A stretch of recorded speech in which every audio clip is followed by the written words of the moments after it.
Hi, I'm Brianna Barr. I'm a senior at Port Clinton High School, and I'm involved in swimming, cross country, leadership, and NHS. And today I'll be reading Chapter 8 of The World According to Humphrey, which is titled Tricks and Treats. Halloween, or Halloween, or Halloween. I wasn't sure what it was, but I was pretty sure I didn't like it, especially on Monday nights after Miss Brisbane turned out the lights. That's when those skeletons on the wall took an eerie glow. The bats hanging from the ceiling began to whirl and twirl, and the smile on the ghastly orange pumpkin face looked more like a wicked smirk. Weird, weird, weird. So I was thrilled when Aldo flicked on the lights. "Whoa, it looks like Halloween in here," he exclaimed as he wheeled in his cleaning cart. He strolled over my cage as usual and bent down so we were face to face. "So, are you going to wear a costume for Halloween? It's Wednesday, you know. Halloween is when ghosts and goblins come out to play," he exclaimed. "Eek," I squeaked. No, it's not scary. It's just fun. All the kids will wear costumes. Richie's going to be a werewolf. So what are you going to wear? A fur coat?" He laughed at his own joke and began his cleaning routine, talking to me as he swept and dusted. I started thinking about this costume thing. Miss Mack had a costume party once while I was staying with her. People dressed up like kings and pirates and ghosts, and Miss Mack dressed up like a clown with a sparkly pink wig and a funny face. Nobody wore a fur coat. I thought about this costume thing all night and the next day. When Garth threw a piece of wadded up paper in my cage, I wondered about the costumes. When AJ tripped on his way up to the chalkboard and Gail didn't giggle, I wondered about the costumes. Even when Miss Brisbane called on Saya and she answered her, I wondered about the costumes. And I came up with a plan of my own. On Wednesday, Halloween arrived, but there were no costumes. I was extremely disappointed until Heidi blurted out, "Miss Brisbane, when are we going to have a party?"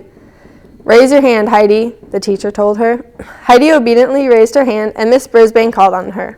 This time, when Heidi asked her question, Miss Brisbane said, "We will have our lesson this morning after lunch, and you may put on your costumes and we'll start the party."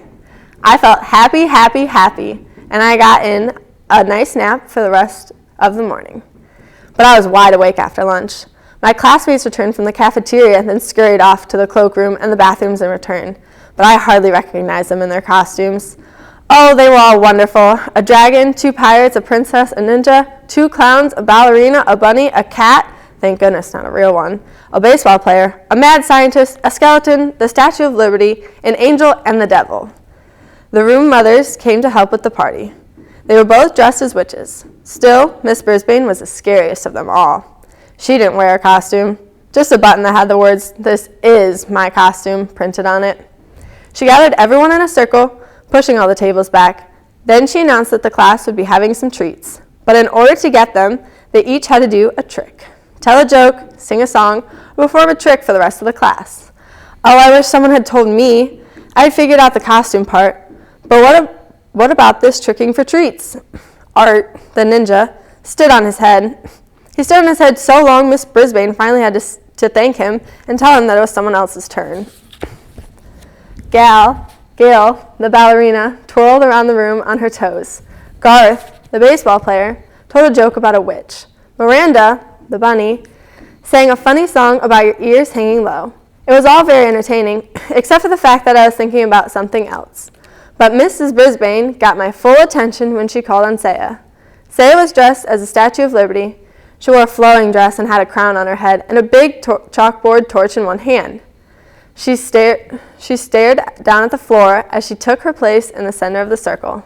"What trick will you do for us, Saya?" said the teacher. The teacher asked.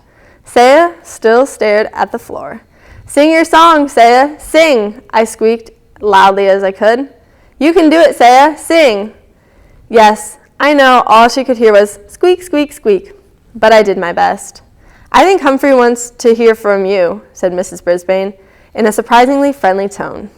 Suddenly, without warning, Saya began to sing the Star-Spangled Banner. It was in her clear, sweet voice. Everyone stood up right away, like you're supposed to when they sing the national anthem. Mrs. Brisbane put her hand over her heart, and the other kids did too. Well, pay attention, Art didn't until his mom came over and whispered in his ear. I stood up too. as proud as a hamster could possibly be. When it was over, no one clapped or said a word. It seemed as if those sweet notes were still drifting around the room. That was lovely, Saya. Thank you for sharing your beautiful voice with us, Mrs. Brisbane said. I wish you'd speak that way to me someday. Nice, encouraging, friendly. Anyway, the tricks continued, and after AJ told a few riddles, Mrs. Brisbane looked around the circle and said, "Did I miss anyone?" This was the moment I'd been waiting for. No one had noticed, but the night before, I'd sneaked out into all those white dusting clothes into my sleeping hut. I had to act quickly. I pulled out the cloth and crawled under it so it completely covered me. Then I stood up and began to shout like I had never shouted before. "Trick or squeak!" I cried. "Trick or squeak!" Miranda noticed first. "Look," she yelled, "it's Humphrey!" I wish I could have seen the faces of my classmate, but it was dark, dark, dark under this cloth. I could hear them, though. First they were gasps, then giggles, then shouts of "Look!" and "Humphrey's a ghost!" I continued to squeak my heart out until I heard Mrs. Brisbane's firm footsteps coming towards my cage. "Who did this?" she asked. "Who put that on Humphrey?" No one answered. Of course, not even me. "He could suffocate under that," she said. "But he looks so cute," Heidi called out. Mrs. Brisbane didn't answer. She just said, "Will someone please uncover him?" Golden Miranda opened the cage door and whisked the clothes away. "Humphrey, you're a riot," she said. "Only a riot? Let's be honest here. I was a smash hit." Then the room mothers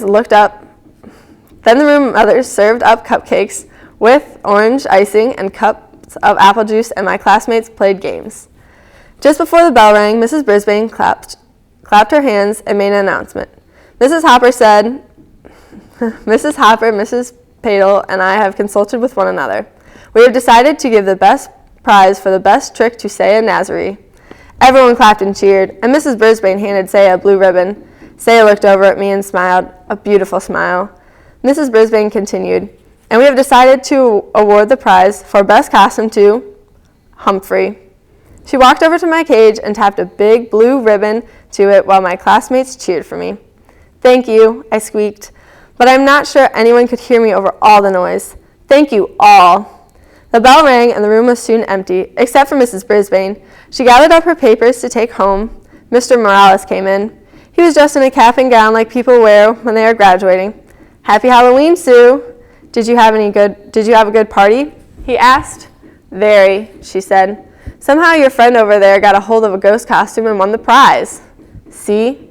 I told you he'd add a lot to your classroom," he said with a smile. He is livened things up," said Mrs. Brisbane. "Joy, joy, joy." I believed she was starting to like me. Just so he doesn't liven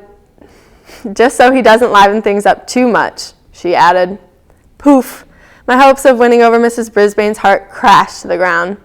Mr. Morales said his kids kept asking about me, and then he quickly left. Mrs. Brisbane headed out the door after him.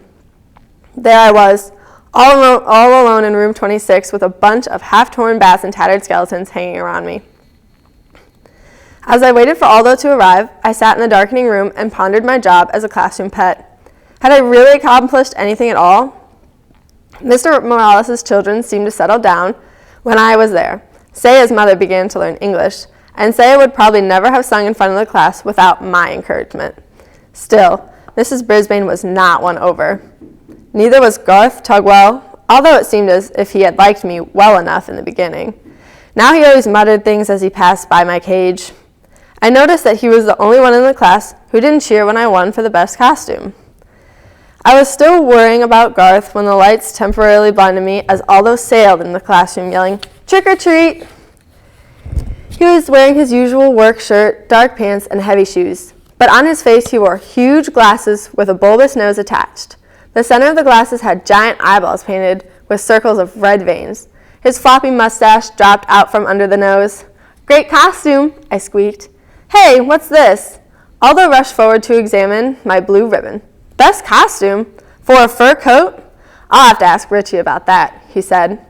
Aldo reached into his lunchbox and pulled out a juicy slice of apple. "I've got a special Halloween treat for you, Humphrey, because I'm very, very happy tonight," he said. I grabbed the apple and began nibbling as Aldo pulled his chair up close to my cage. "You see, when I went to the Moonlighters Club. You remember the club, and that ad I found on the projector? I squeaked in excited, yes! And I met a real nice girl there named Maria. She works all day at the bakery, so tomorrow we're going out on a date, lunch, and a movie. Aldo leaned back in his chair. She's a really nice girl. Pretty, nice. Did I tell you she works in a bakery? Aldo rose and paced back and forth in front of my cage. You know what I can't figure? I can't figure out how that ad got on the projector. Mrs. Brisbane wouldn't show that to the class, and she wouldn't be interested in herself. And it's weird how the projector was left on. Mrs. Brisbane always leaves her room in ship-shape condition. He paused to rub his chin and then looked out of the corner of his eye. You know, if you weren't locked up in a cage, I'd think you had something to do with it, he said. Then he laughed. Well, whoever it was, I owe them a big thank you. You're welcome, I squeaked. Too bad Aldo didn't understand me this time. And for Chapter 8, your hamster tip is hamsters are most active during the evening. And some questions for Chapter 8 for you to consider are, according to Humphrey, who is the scariest of all on Halloween? What song does Saya sing on Halloween? What does Humphrey dress as on Halloween?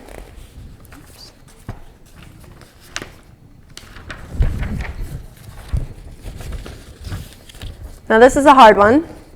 What is Miss Brisbane's first name? And your final question is, what was Aldo's special Halloween treat for Humphrey?